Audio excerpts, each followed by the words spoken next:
Bonjour à tous et bienvenue sur Séphiroth et compagnie. Nous voici de nouveau ensemble, cette fois-ci pour le tirage qui va ouvrir donc cette première semaine de juin, en sachant donc que j'ai déjà fait le tirage de la nouvelle lune du 6 et je vous invite à aller le voir parce que ça va aussi un petit peu s'inscrire dans le tirage naturellement.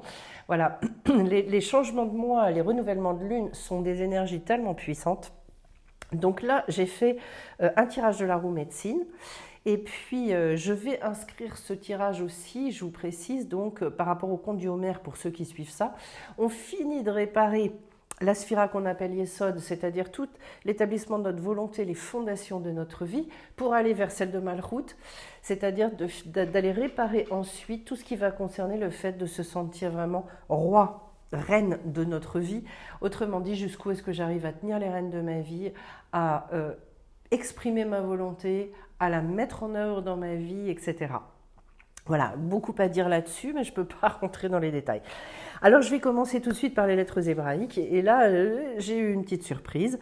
Voilà, j'ai le Nun et le Nun sophite. Bon, en sachant qu'il y a des lettres dans l'alphabet hébraïque qui s'écrivent différemment si elles sont positionnées au milieu d'un mot, ou au début, ou à la fin. Et donc, en fait, j'ai deux fois la même lettre. Donc on n'y échappe pas, j'ai envie de vous dire.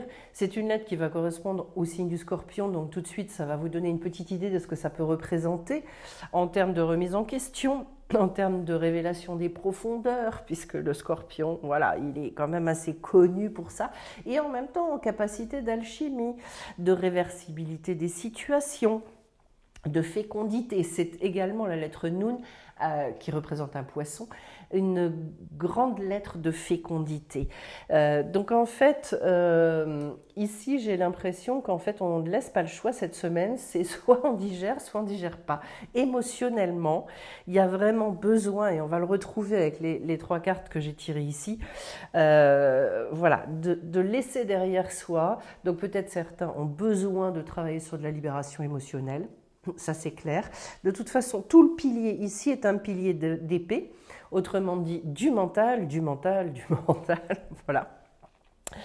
Il est question également, et là ça s'inscrit vraiment en relation avec le tirage de la nouvelle lune, de s'adapter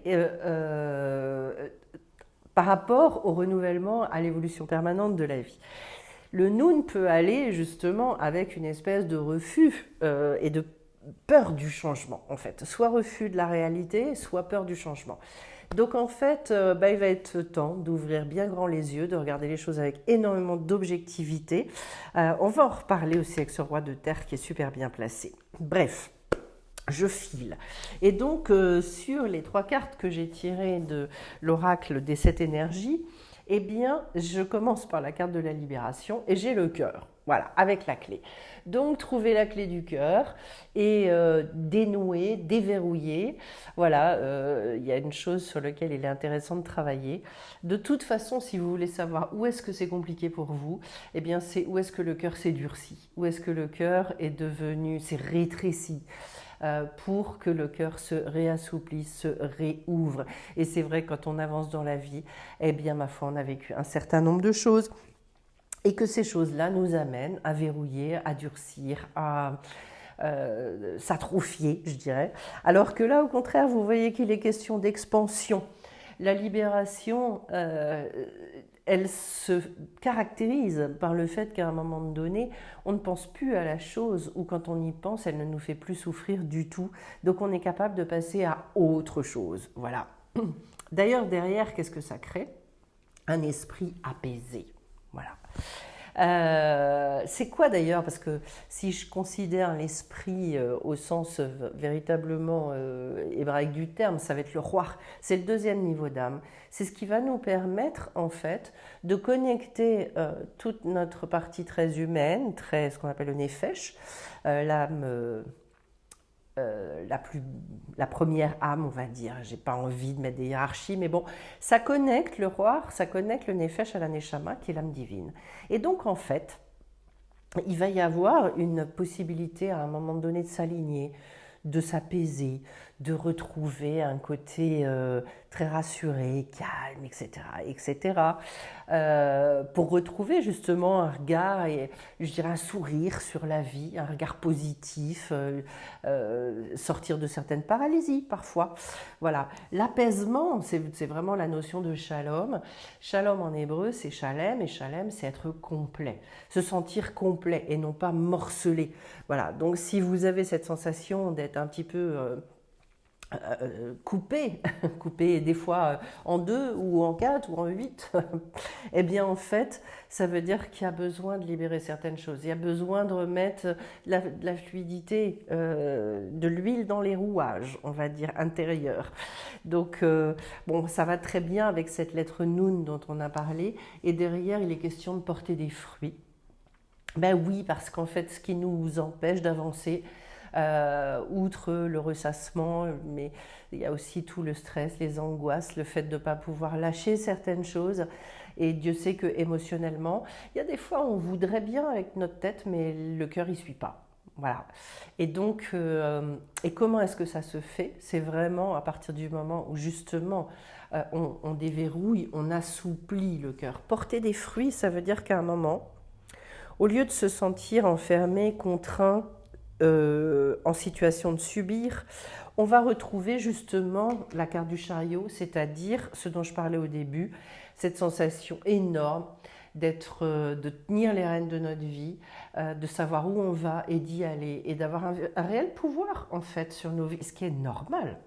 On n'est pas censé, à partir du moment où on est en partenariat avec la vie naturellement, on est censé comprendre, vivre de l'intérieur, qu'en fait, on imprime tout un tas de choses dans notre vie qui a trait à notre volonté propre. Voilà.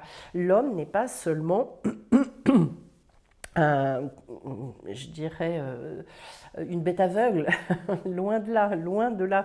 Il participe très très activement et au projet divin et à sa propre vie. Alors, par où est-ce qu'on rentre dans cette roue médecine? Ça commence très fort. Je précise d'ailleurs que j'ai quand même 4 cartes, 4 arcanes majeures sur 9, donc c'est beaucoup. Donc une semaine qui commence sur les chapeaux de roue. Et on commence avec le diable. Ce diable qui vient nous chercher justement dans nos hontes, dans tout ce qui est très pulsionnel chez nous. On l'aime pas beaucoup celui-là. Et pourtant, c'est lui qui nous permet le plus d'avancer. Voilà, on peut l'appeler en hébreu, il y a la notion de Satan, de Yetzerara, de plein de choses. Mais en tout cas, il est celui qui est là pour pointer du doigt toutes nos dépendances, éventuellement notre ego, enfin tout ce qui finalement eh bien, nous manipule un peu et nous montre justement là où il y a des libérations à opérer. Autrement dit, le diable, il est là pour nous sortir de nos conditionnements, pour nous arriver à être de plus en plus en maîtrise de nous-mêmes, en maîtrise de nos émotions.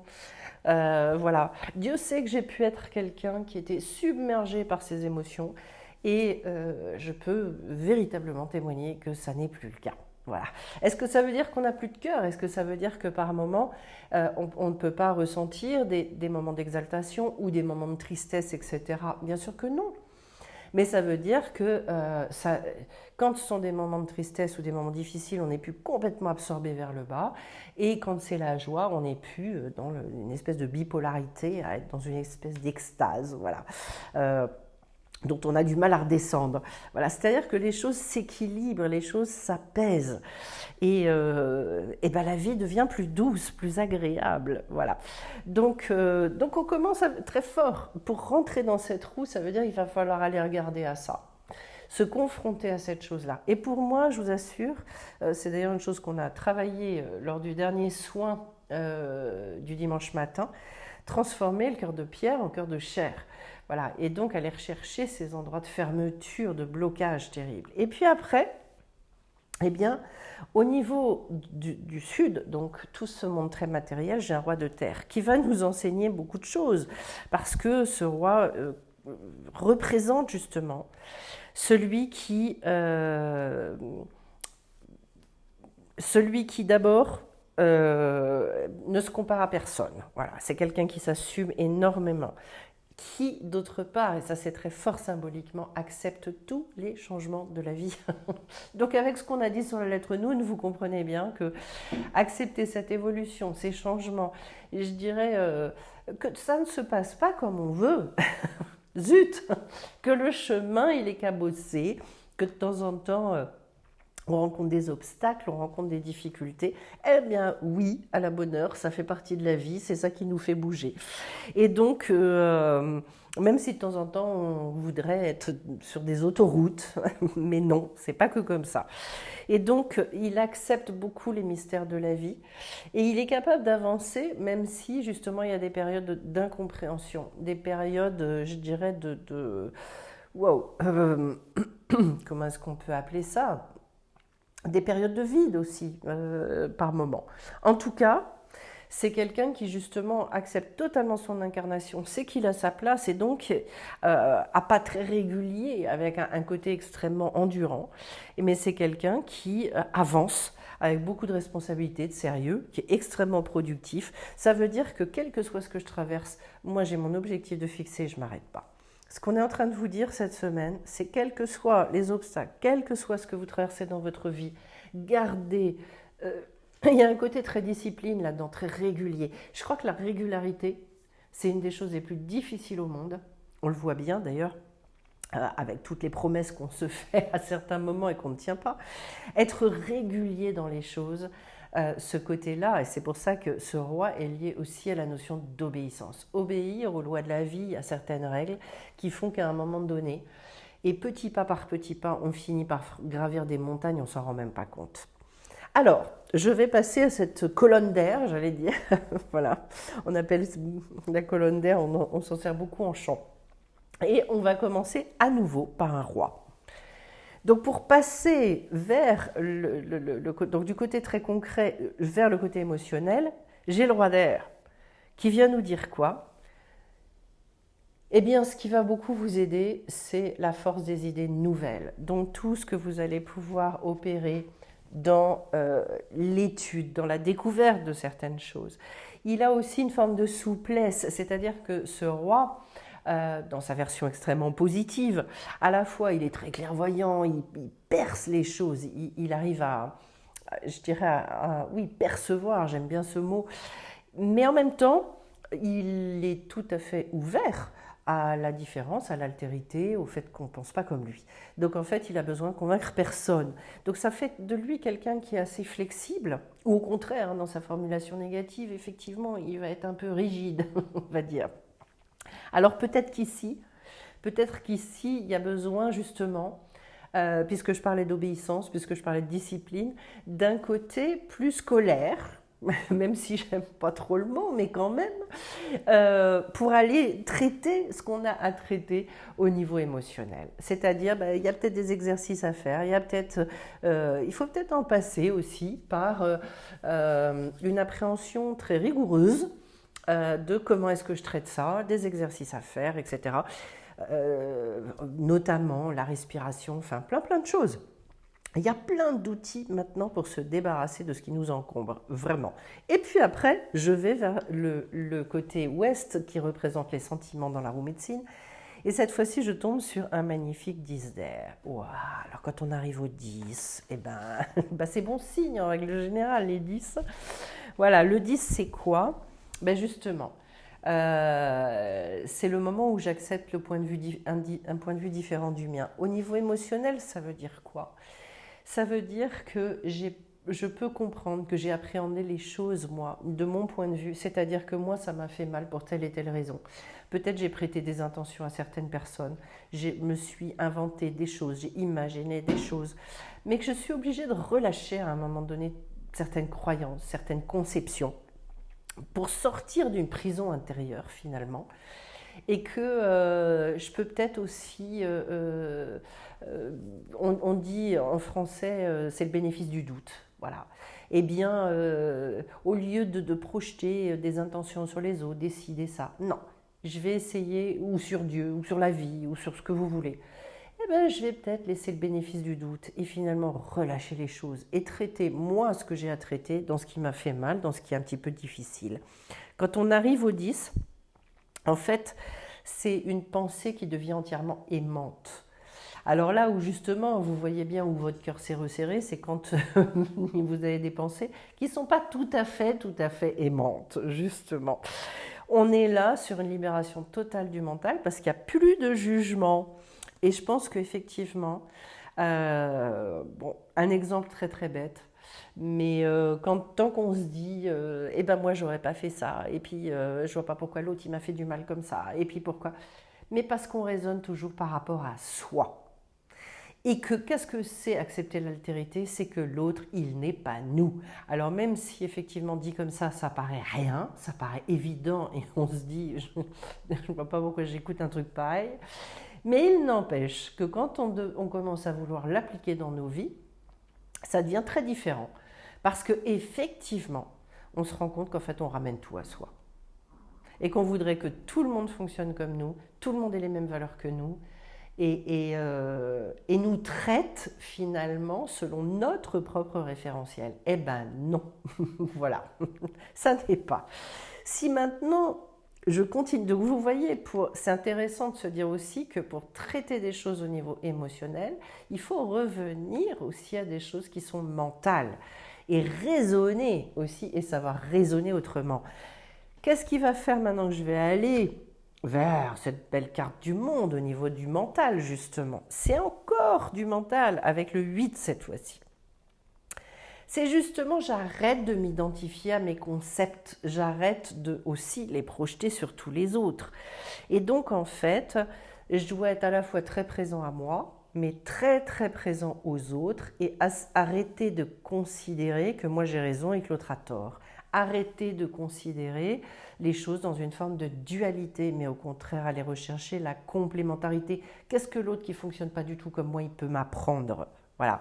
Un jour, lors justement d'une grande discussion au sein d'une entreprise avec 3 personnes, directeur de l'Ouest, enfin bref. Et à un moment donné, il y a une des personnes où j'avais des choses pas que agréables à dire, et il y a une des personnes qui me dit oui, bah, c'est bien d'être besogneuse, mais voilà. D'un air de dire comment, mais de toute façon, vous travaillez trop. Bon. Et je me suis dit, tiens, c'est quoi ce dont ça me parle à moi, ça? Ça m'est adressé. Que l'autre, il trouve que je travaillais trop, c'était pas très étonnant. Mais le problème, c'était pas de qui ça venait. C'était est-ce que moi, j'avais quelque chose à en retirer? Ben, je me suis posé la question. Je me suis dit, tiens, c'est rigolo. Dans ton rapport à la vie, réfléchis. Réfléchis aux choses. Jusqu'où est-ce que le sens de l'effort, le machin, on doit mériter les choses, etc. Et ça m'a ouvert à une autre manière de vivre. Donc même si c'est passé par quelqu'un avec lequel je n'étais pas en accord et avec lequel vraiment nous n'avions pas du tout les mêmes valeurs, mais il n'empêche, c'était super intéressant. Donc je ne l'ai pas du tout pris au niveau affectif et non, je l'ai pris comme une manière, moi, de repenser certaines choses dans ma vie. C'est un exemple, hein, mais bon, voilà. Ensuite, j'arrive au niveau de l'intellect. J'ai la carte du monde. Alors, qu'est-ce que c'est C'est intéressant parce que la carte du monde, c'est vraiment une espèce d'apothéose totale, de synthèse des choses. Comment est-ce que j'arrive à synthétiser? Là, on est sur des formes d'expansion, de relativité énormes. Et en même temps, en étant très positionné, hein. Mais en tout cas, ça veut dire qu'au niveau du mental, je retrouve un dynamisme, je retrouve quelque chose qui est sans limite, je retrouve le fait d'être capable à nouveau de profiter de toutes les opportunités que la vie me donne, de retrouver la joie, etc., etc. Il faut ouvrir au niveau du mental. Vous savez, c'est incroyable, les conceptions tellement étriquées et erronées qu'on nous a transmises. C'est affolant. Pas plus tard que cette semaine, j'ai eu une personne qui s'est rendue compte qu'en fait, elle culpabilisait du plaisir qu'elle prenait à élever ses enfants, comme si finalement, pour être une bonne mère, il ne fallait pas qu'elle ait de plaisir. Je dis donc en fait, pour avoir une relation de mère, que ce soit une bonne relation et être une bonne mère, il ne faut pas avoir de plaisir avec ses enfants. je lui ai fait ce qu'on appelle un calvachomer, c'est-à-dire un raisonnement à l'envers. Je lui ai dit, mais ça n'a pas de sens. Elle est tombée des nues en réalisant ça, en se disant, mais c'est débile en fait. Donc, est-ce que vraiment il faut en baver pour tout? Et à partir du moment où on a du plaisir, eh ben, ça veut dire que, vous voyez ce que ça peut, d'où partent des fois certaines choses. Donc, j'ai l'impression là qu'il y a besoin d'un renouvellement, mais vraiment, waouh, de l'air, beaucoup d'air. Je continue avec une autre arcane majeure maintenant au niveau du mental. Comme s'il y avait une espèce d'ouverture, je sais pas, j'ai l'image du lotus là qui se... parce qu'il faut sortir de choses trop étroites et étriquées. Alors derrière j'ai la carte du chariot. Donc je vous disais que je l'avais eu aussi au niveau donc de mon tirage sur la nouvelle lune. Et cette fois-ci, c'est pour aller vers la spiritualité. Même pour moi, c'est de retrouver cette capacité justement à être capable de mener sa barque et le sentir, parce que c'est hyper important. Je pense qu'il n'y a rien de pire pour un être humain que d'être dans cette sensation permanente de subir. Et aujourd'hui, c'est ça l'esclavage moderne, c'est qu'en fait, on ne travaille pas parce qu'on va s'épanouir. Enfin, j'ose espérer que quand même certaines personnes le font. Mais on travaille parce qu'il faut payer des factures, parce qu'il faut... et il y a les enfants, et il y a les ci, et il y a les ça. C'est-à-dire qu'on vit tout ça comme une espèce d'esclavage des temps modernes, terrible. Et finalement, comme quelque chose qui est... comment est-ce que je peux dire ça? C'est admis. Voilà, la contrepartie de la société de loisirs, c'est quoi? C'est que par comparaison, le travail est vécu comme un enfermement.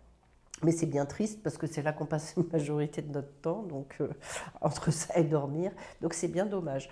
Donc voilà, la carte du chariot, elle est là pour dire, mais enfin, vous avez un pouvoir sur votre vie, vous avez des choses à faire dans ce monde, donc allez-y. N'attendez pas n'attendez pas qu'on vous dise que vous êtes libre. Prenez cette liberté, ressentez-vous comme ça. Voilà. Et alors derrière, ça me mène à quoi finalement au niveau de ma spiritualité? Donc la carte à l'Est, j'ai un 4 de terre. Je suis ravie d'avoir quelque chose qui nous ramène justement à la terre, au denier. Parce qu'en fait, c'est là que je vais pouvoir stabiliser ma spiritualité. Arrêter aussi de penser qu'il y a une dichotomie entre les deux. Si vous voulez, si c'est uniquement pour travailler d'un côté sa spiritualité, donc ses valeurs, son bien-être, et puis justement, ça peut être ça, hein, les tranches de saucisson, et puis de l'autre côté, j'ai une vie qui n'a absolument rien à voir, que je subis complètement. Donc en fait, c'est schizophrénique parce que d'un côté, je parle de liberté et de l'autre, je ne la vis absolument pas. Eh bien, avec ce 4 de terre, c'est exactement l'inverse qu'on nous dit.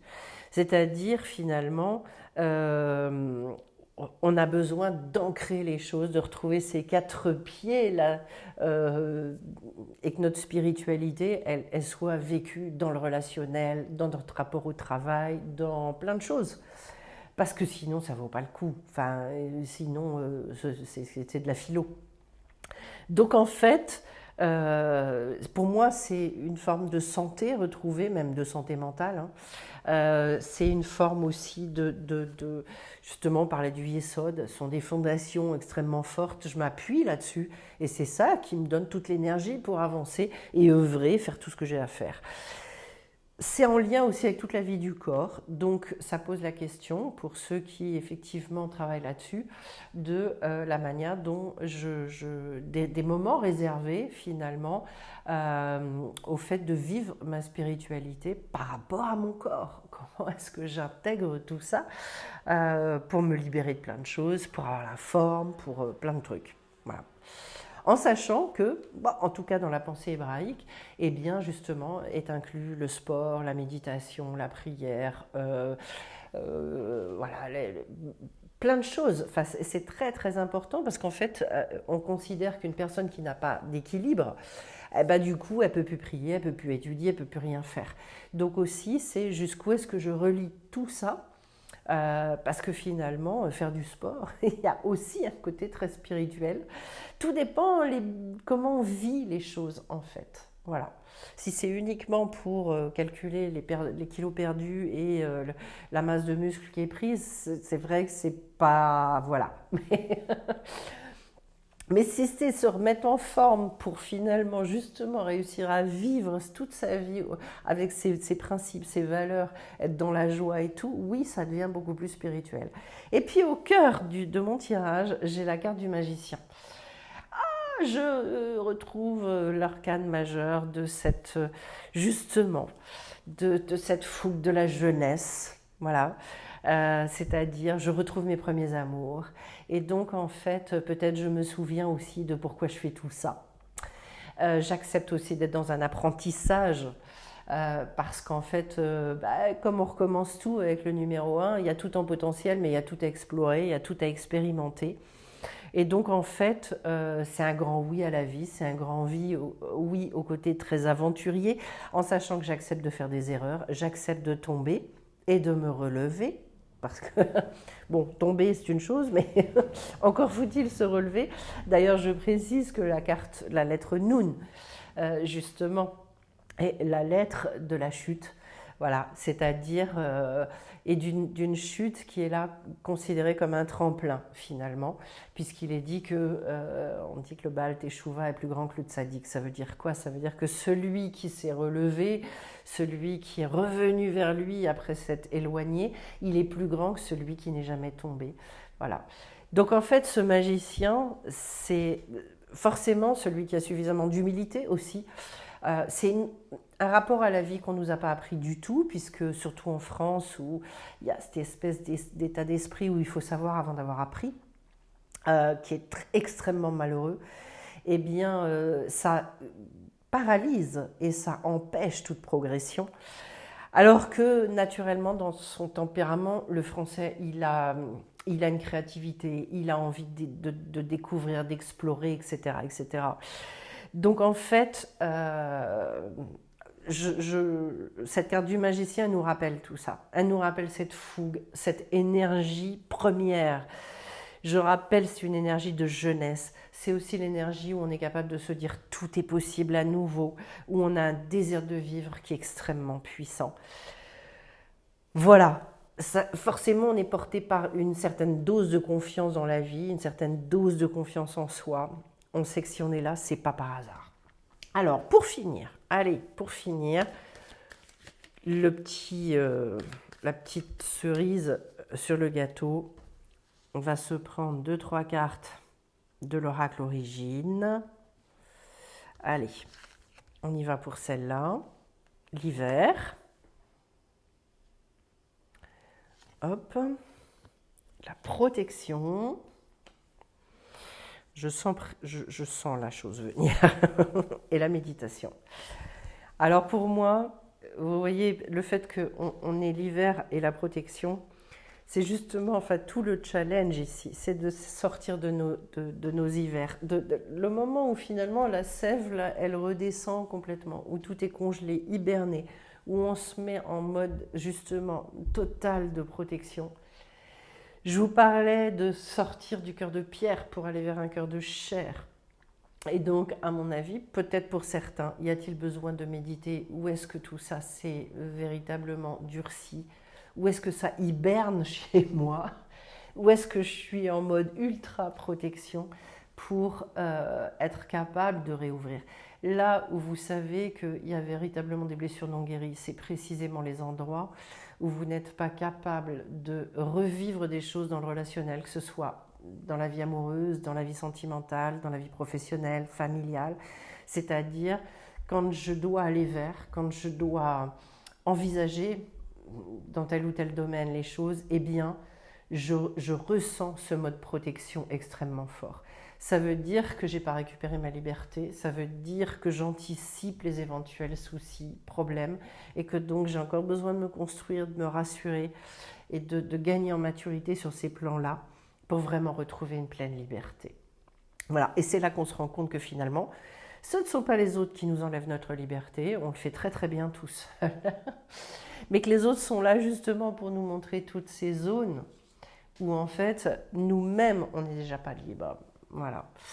Bon, et bien sur ces bonnes paroles, ça commence fort ce mois de juin, en sachant que la chaleur, elle a vraiment du mal à venir cette année. Enfin, moi qui habite le sud, d'habitude, on est dans des, bon, dans des températures quand même extrêmement clémentes.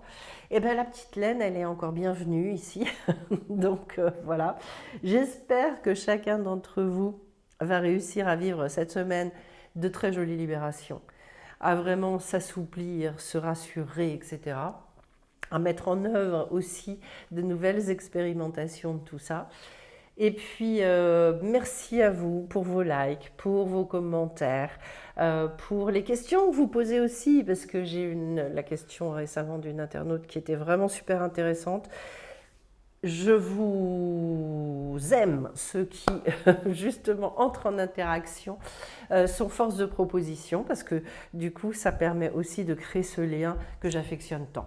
Eh bien écoutez, je vous souhaite à tous plein de belles choses. Je précise juste que j'ai changé la date, j'ai dû repousser la rencontre avec Muriel Echevarria, qui est acupunctrice sur les vides et les plaies en énergie.